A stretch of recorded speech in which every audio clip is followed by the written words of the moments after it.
disso. Casão, meu amigo, boa noite pra você. Eu queria que você contasse pra galera a experiência de quem tava dentro do estádio, de quem conseguiu assistir esse jogo, assim, com essa visão privilegiada mesmo. E se tem muito que a gente fala aqui, se deu pra perceber, se faltou o jogo, digamos assim, se o Paraguai tentou anular ali e não deixou a França jogar, se isso acaba sendo ruim pro futebol. O que você acha? Não, eu tô com eles, é uma estratégia. O futebol se joga de acordo com o que você tem nas mãos, né? O Paraguai, declaradamente, todo mundo já sabia que ia entrar dessa maneira. A única coisa, primeiro assim, é de se elogiar, principalmente o primeiro tempo, a parte defensiva do Paraguai, que ele dobrava a marcação todas as vezes. Não teve nenhuma vez que o Olise, o Dembélé, o Barcola ou o Mbappé pegou a bola no primeiro tempo mano a mano com alguém. Não teve nenhuma. Todas as vezes tinha dupla marcação. Como eles fizeram uma linha de 5, às vezes de 6, eles já iam, quando a França começava a tocar a bola e aí aparecia uma intenção de tocar para o Dembélé na direita, já ia aproximando dois caras para aquele lado de lá. Do Barcola, a mesma coisa. O Olise no meio, a mesma coisa. O Mbappé também. O Mbappé não pegou na bola no primeiro tempo. Nada, não fez nada. O Olise não teve espaço algum para criar e nenhum dos dois que jogavam abertos. Então isso é de se elogiar, porque foi perfeito e com poucas faltas, tá? No primeiro tempo, pouquíssimas faltas nesses caras. O Paraguai não deu para a França falta na entrada da área. No primeiro tempo, nenhuma vez. Zero. E isso aí é de se elogiar. A única coisa que eu discordo, não dos meus companheiros, mas do treinador, é assim, era bicão para frente, para o Enciso pegar a bola e correr para um lado, para ou a bola sair para a lateral, ou o cara fazer uma falta lateral para tentar fazer a jogada do gol. A única jogada, a estratégia ofensiva do Paraguai era uma falta lateral. Todas as vezes que era o bicão para frente, ou ele pegava a bola e corria para o lado esquerdo, ou corria para o lado direito, para tentar sofrer uma falta. E aí, o que aconteceu? O Paraguai só foi dar o primeiro chute no gol nos acréscimos. A primeira defesa do goleiro da França foi nos acréscimos. Então, você tem que ter... Eu não reclamo. O jogo ficou feio. O Paraguai fez o jogo ficar feio, mas é uma estratégia. Mas você tem uma estratégia do 0-0. Você não tem uma estratégia. E se a gente tomar um gol, o que nós vamos fazer? O Paraguai me passou que não tinha a estratégia de que, se a gente tomar um gol, porque depois que tomou o gol, não aconteceu nada. Passou a ter uma linha de 4, tomou o gol, virou linha de 4. Aí passou 4 para o meio, 5 para o meio, um na frente, às vezes 2 na frente para tentar alguma coisa. Mas só foi chutar nos acréscimos mesmo. Então, é o seguinte, a estratégia era, nós não podemos tomar um gol e tentar só de bola parada. Só de bola parada, a França tinha que colaborar, tinha que fazer faltas laterais. E a França fez pouquíssimos. Eu acho que tinha que ter uma estratégia de um contra-ataque mais agudo, sabe? Para tentar fazer o gol antes da França. Porque foi aquilo que aconteceu. Qual foi a mudança do Deschamps? O Barcola, eu acho o Barcola um excelente jogador, mas ele é um jogador que precisa de espaço. Ele corre com a bola, ele corre na direção da bola. O Doué não, o Doué recebe a bola no pé e parte em drible. Então, quando o Deschamps fez essa alteração, foi que a França ficou mais aguda. Teve 3 jogadas seguidas do Doué pelo lado esquerdo, e a terceira foi o pênalti. Então, a alteração foi muito bem feita. Eu achei que fosse fazer um intervalo. Eu estava com a Luísa aqui, eu falei, eu acho que o Deschamps vai tirar o Barcola no intervalo, não só por causa do amarelo, mas porque ele precisa de espaço para correr, o Doué não precisa. Enfim, classificou a melhor seleção entre Paraguai e França e a melhor seleção da Copa até agora.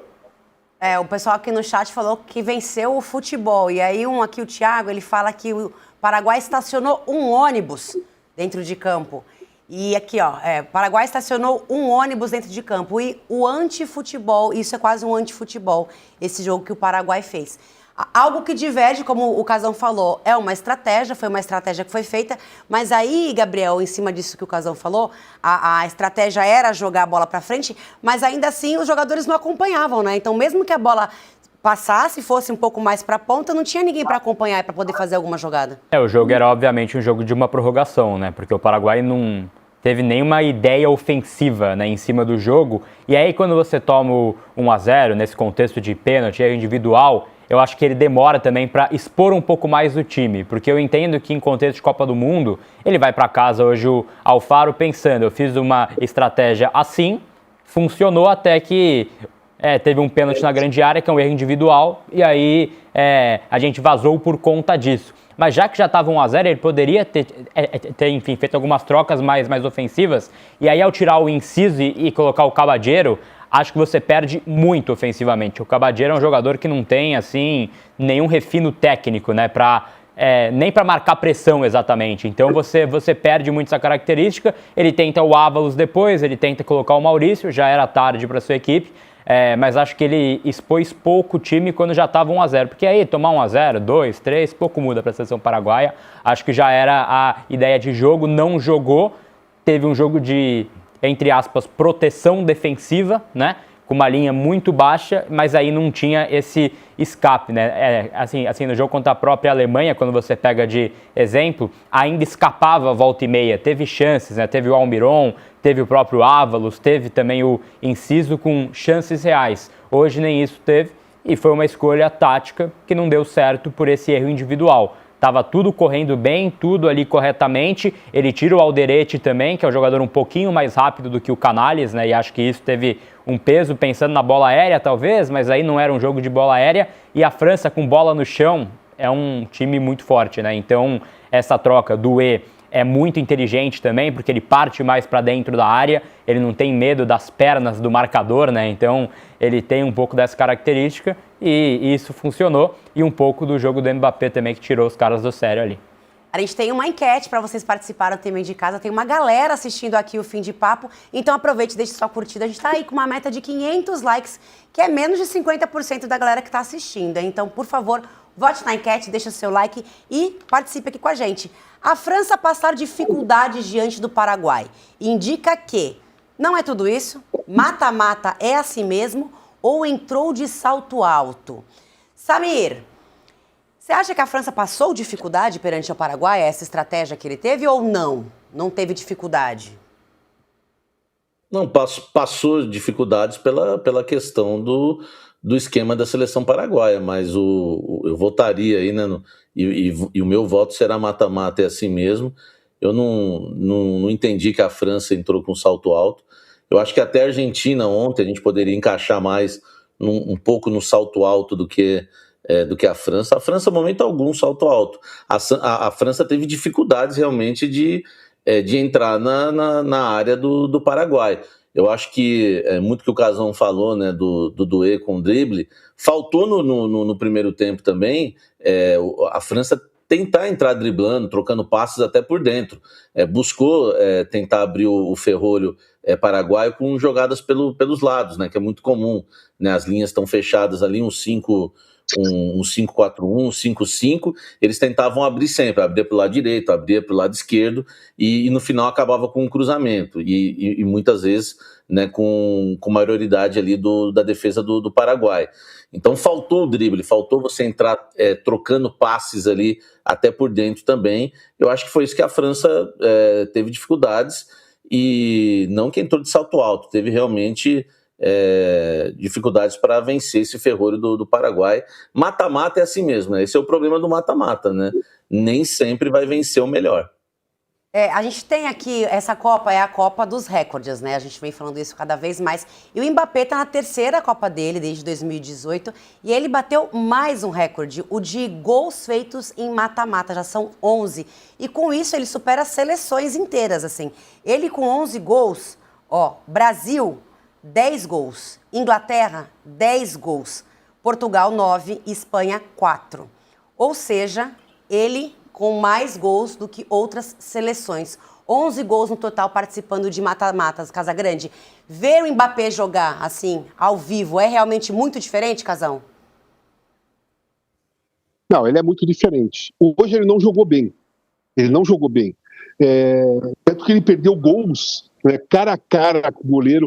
Teve uma que ele saiu desde o meio-campo sozinho. Foi a única jogada que o Olímpio pegou a defesa do Paraguai desorganizada e ele saiu na cara do gol, aquela que bateu na mão dele, acabou sendo escanteio. Ele se perdeu ali.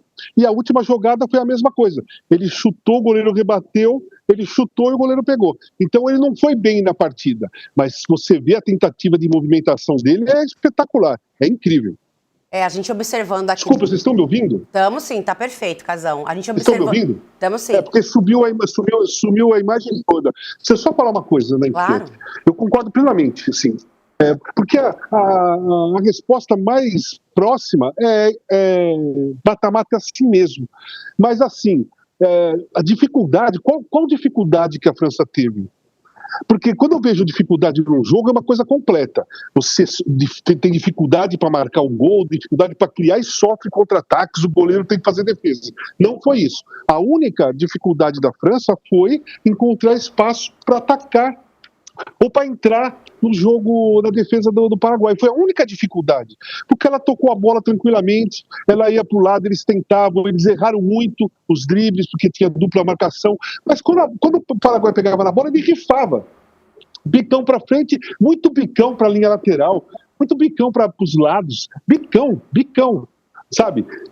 Eu falei assim no começo, tem estratégia, futebol é assim mesmo, estratégia, é isso aí, é estratégia. Mas o valor da estratégia é o modo da marcação que o Paraguai fez. Agora, bicão para o lado, bicão para frente, bicão para cima, bicão para todo lado, isso aí eu não gosto, sabe?